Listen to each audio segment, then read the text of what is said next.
Manchester United and Chelsea qualify for the Champions League. United with a 2-0 victory over Leicester. Meanwhile, Chelsea with that win against Wolves sees Ole Gunnar Solskjaer and Frank Lampard's side make it into the top four. Leicester City, who let's not forget were 15 points clear of fifth on New Year's Day, dropped the ball completely in 2020 and have to make do with Europa League football. Hutchison then, Stevie Nicol with us.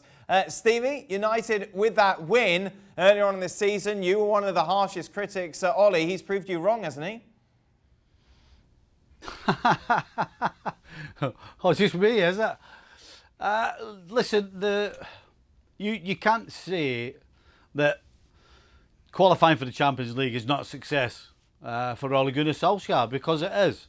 You know, at the end of the day, I think the biggest and the main reason why that happened is because they went out in the transfer market and bought Bruno Fernandes. Without that piece of business, this wouldn't have happened. So, listen, he obviously has to coach the team, and he obviously had a hand in signing Bruno Fernandes. So, yeah, as I said, it's a success.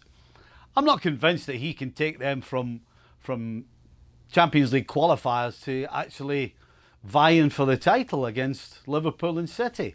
I still think they're a way off, and I still think they have to sign more players. But yes, for Ole, getting in the Champions League is a success. But he's had plenty of time. Your United stat, Don, would you like to drop that now? Oh, you've gone early there. I mean, they are closer to Bournemouth than they are Liverpool, which is incredible. 32 away from Bournemouth, 33 away from Liverpool. It's not the right time to drop that in, because I think they've done well getting in the Champions League. I think third is an incredible finish. But I agree with Stevie, if Bruno Fernandes doesn't come in. I mean, the only bizarre thing is they were chasing Bruno Fernandes at the start of the season. Why on earth they waited till January to get the signing done, I will never, ever know. But I think Ole deserves a lot of credit. He's let some big-name players go. He's shifted the dynamic inside the dressing room. He's made them younger. He's made them hungrier. They're a better side to watch. There's not too many egos at the football club anymore. And he'll have a job on in the summer trying to convince big players like Paul Pogba to stay on, and then trying to attract maybe 3 or 4 players to try and give them some sort of title till next season. Where do they need to add to the squad, Don? I would still like to see them with a recognised number 9. I get the argument where people think that Mason Greenwood's going to lead the line, and maybe they could bring in someone like Jadon Sancho to sort of play on the right-hand side, because I'm not convinced in Martial yet again. I think there's such a good player in there, but he's not consistent enough. And watching Harry Maguire today and Victor Lindelof as a pair, I mean, Leicester without James Maddison, without Pereira, without Soyuncu, without some of their very best players. Chilwell was another one that was missing.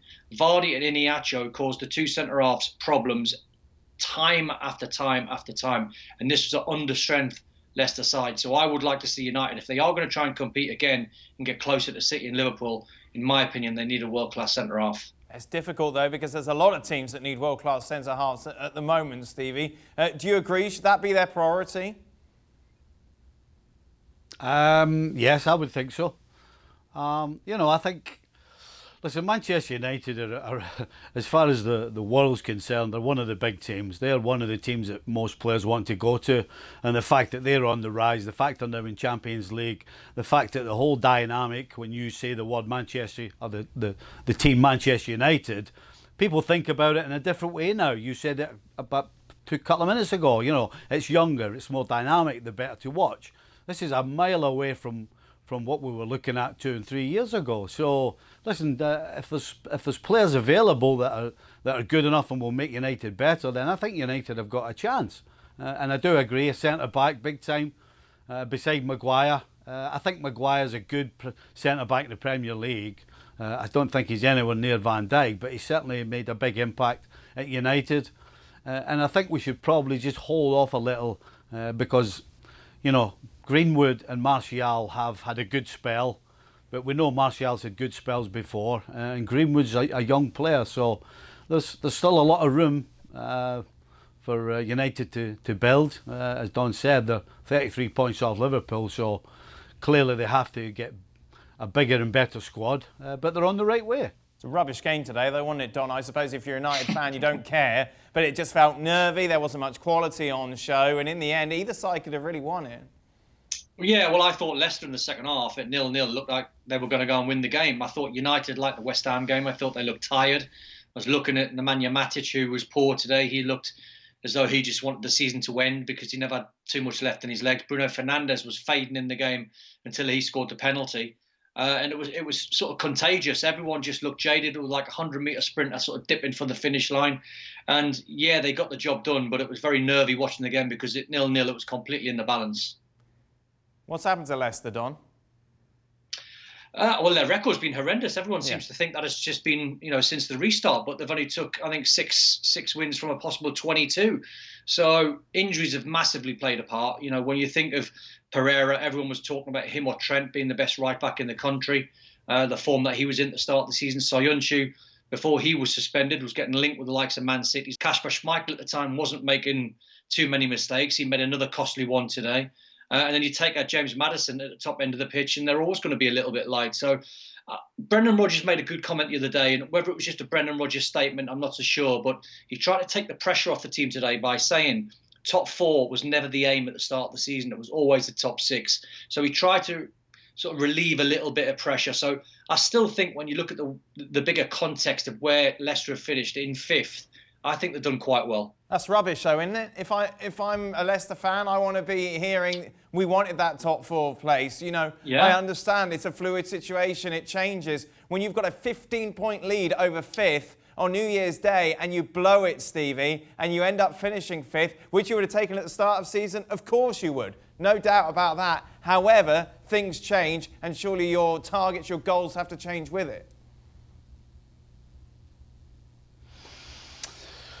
Well, it depends how you want to look at that. If you want me to look at it the way you've just played that out, then it's an absolute disaster being that many points clear and not making it.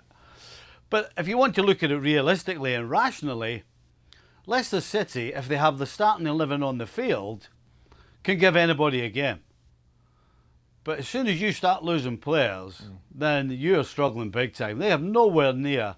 And the reason we didn't think they were top 4 material is because there's 4 or 5 or 6 other teams with bigger and better squads than them.